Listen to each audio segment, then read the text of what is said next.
warahmatullahi wabarakatuh. Halo teman-teman, selamat datang lagi di podcast Ruang Jiwa. Perkenalkan, nama aku Anjini, nama aku Leda, aku Fitri. Semoga kita dalam keadaan sehat selalu ya. Bukan cuma sehat fisik, tapi kita juga harus sehat mental dan sehat jiwa. Amin. Senang banget kita bisa balik ngobrol-ngobrol lagi ya. Semoga kali ini obrolan kita tuh bisa aman dan bermanfaat ya. Baik, pada hari ini kita akan membahas topik yang penting tapi sering dianggap sepele nih, yaitu gangguan jiwa dan penanganannya dalam perspektif Islam. Betul, kali ini kita akan membahas tentang gangguan jiwa dan penanganannya dalam Islam. Nah, gangguan jiwa ini seringkali dianggap sepele oleh orang-orang dan sering banget disalahpahami maksudnya.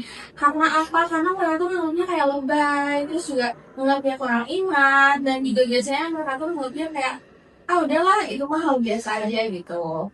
Iya, padahal dalam Islam sendiri sangat menekankan pentingnya buat kita tuh menjaga keseimbangan hidup ya kan, termasuk kesehatan jiwa. Nah, Din, sebenarnya gangguan jiwa itu apa sih? Jadi kayaknya secara umum gangguan jiwa itu adalah kondisi ketika seseorang itu mengalami gangguan pada pikiran, perasaan, dan juga perilakunya, yang dimana itu memengaruhi kehidupan sehari-harinya dan juga hubungan sosialnya. Nah, kalau dilihat dari perspektif Islam sendiri, gangguan jiwa itu tidak cuma soal psikologis gitu, tapi juga berkaitan dengan hubungan manusia dengan Allah, dengan dirinya sendiri, dan juga orang lain. Iya, jadi betul banget teman-teman, kalau misalkan hubungan itu nggak seimbang, bisa menimbulkan rasa gelisah, rasa cemas, bahkan sampai ke ketidaksehat itu sendiri. Dan langsung gangguan jiwa bisa ditekan dengan iya. Betul banget. Jadi contohnya tuh seperti iri hati, sombong, ria, dengki, dan juga pesimis. Iya, kelihatannya sepele, tapi kalau dibiarkan terus-menerus, itu bakal bisa merusak kesehatan jiwa tahu.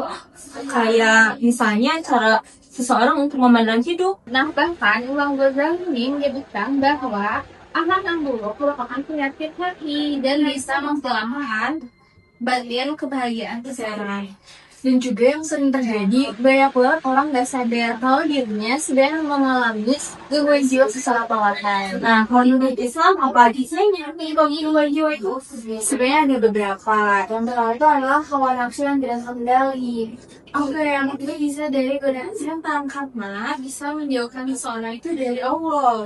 Oh iya, yang ketiga tuh ada hati yang kosong dan jarang berzikir pada Allah. Terus ada juga orang yang dididik agama. Nah, kalau hati jarang diisi dengan hal-hal yang positif, yang justru itu bakal mengganggu pikiran-pikiran ataupun pikiran kita akan jauh lebih negatif gitu dari biasanya. Oke, supaya pembahasan kita nggak cuma teori, kali ini kita akan sekaligus ya membahas contoh kasus yang sering banget kita temui di sekitar kita. Ada seorang mahasiswi, sebut saja Kak. Dia berusia 21 tahun. Akhirnya dia sering mengalami cemas yang berlebihan, susah tidur, mudah capek, dan juga mengeluarkan diri dari beberapa kesalahan. Dia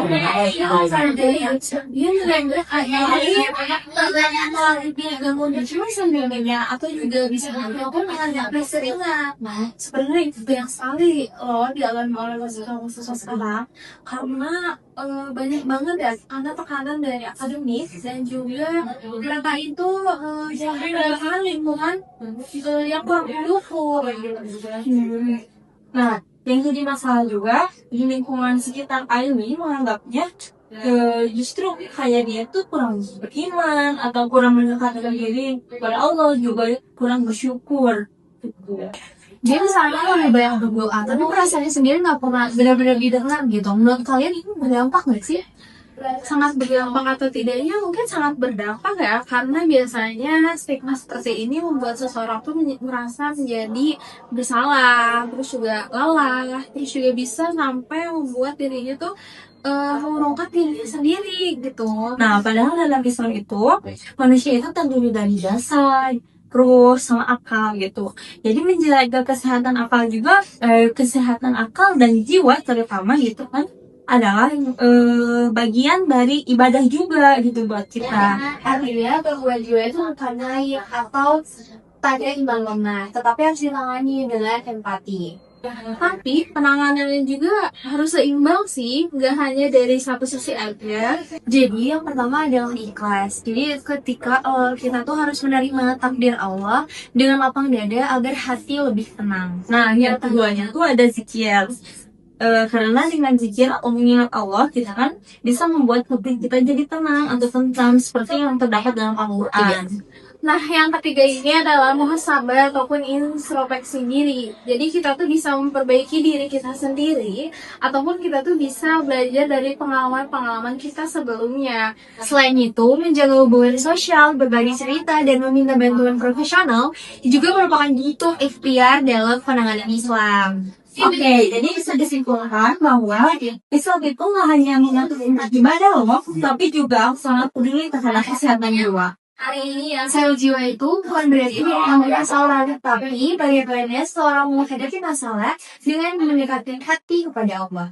semoga setelah kita dengan podcast ini, kita lebih peduli terhadap kesehatan mental, baik diri sendiri maupun orang-orang di sekitar kita ya. Baik, jadi cuma sekian aja dari kita. Terima kasih telah mendengarkan podcast Ruang Jiwa pada hari ini. Saya ucapkan terima kasih sekali lagi. Wassalamualaikum warahmatullahi wabarakatuh.